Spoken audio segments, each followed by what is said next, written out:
I went to a wedding today and something was said that I feel like as a society we need to talk about more. As Desi aunties do, a Desi auntie was giving me and my mom advice on marriage. Specifically for me, she was giving me advice on choosing a partner. Most of her advice was pretty good. She told me to choose a partner that had good character, one that was compatible with me, not just my family. And then her last piece of advice was to find somebody that is a good Muslim. And on the surface, that's really, really good advice, but it's what she followed it up with that was a problem. She told me about how one of her nephews had attempted to marry a convert and how they had told him not to marry a convert because converts are not as good of Muslims or as pure of a Muslim as somebody that is born Muslim. Genuinely, that just reminded me of like Draco Malfoy from Harry Potter and how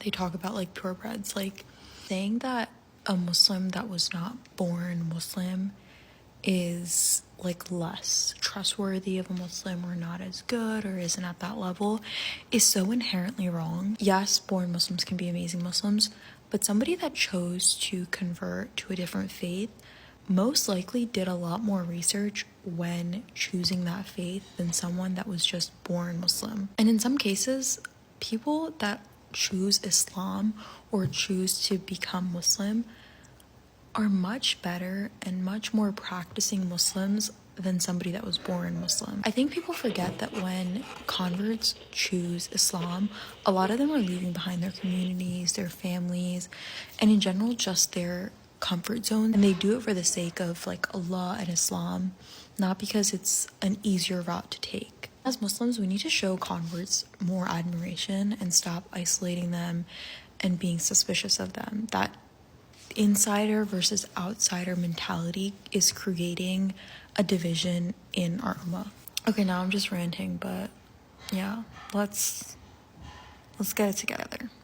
Often when we talk about why lying is discouraged in Islam, we point to the moral implications or the harm that lying can bring to others. But what we don't talk about enough is the negative impact that lying has on our own mental and physical well-being. So humans lie because we think that it's an easy way out. We do it to avoid consequences, protect our image, or gain some sort of advantage. But lying is not just a bad habit, it actually changes the way that our brain works. When we lie, three main things are happening in our brain. So first, we will have increased activity in our prefrontal cortex, which is the part of our brain that is responsible for decision-making and morality. And when this happens, we have mental fatigue, increased stress, and slower thinking. Then we have suppressed activity in our amygdala, and that's the emotional center of our brain that signals fear and guilt. And studies have shown that repeated lying leads to suppressed amygdala activity, which then makes us feel less guilt over time. And this explains why people that lie often lose that moral sensitivity and lie more often. And the last thing is that we have a negative impact on our hippocampus. Hippocampus is the part of our brain that processes our memories. And since lying requires tracking multiple realities, it overloads our memory and can cause forgetfulness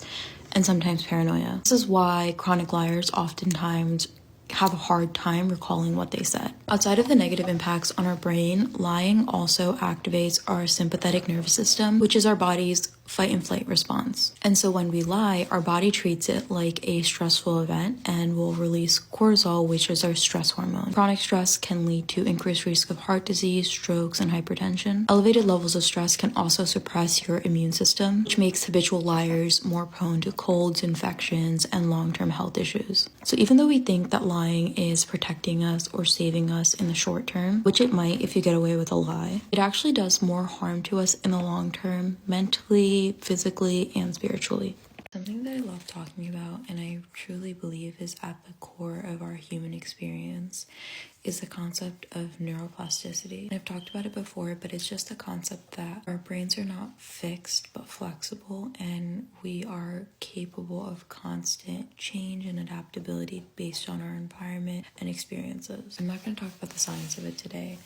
I'm going to talk about how scientists just discovered this in the 90s, but it was in the Quran 1400 years ago. Basically, scientists believe that our brains were static and unchangeable after a certain age. After adulthood, they believed that our neural pathways were set in stone. So the habits we had, the skills we had, the way we thought, the patterns we developed would be with us for the rest of our life. And it wasn't until the 1980s and 90s where scientists started to discover that we actually were capable of change throughout our life. With imaging technologies, they were able to see how the brain was capable of rewiring itself and creating new neural pathways. And this discovery meant that we could change our habits, learn from our mistakes, and even from our traumas. But in Islam, 1400 years ago, we were told that change and transformation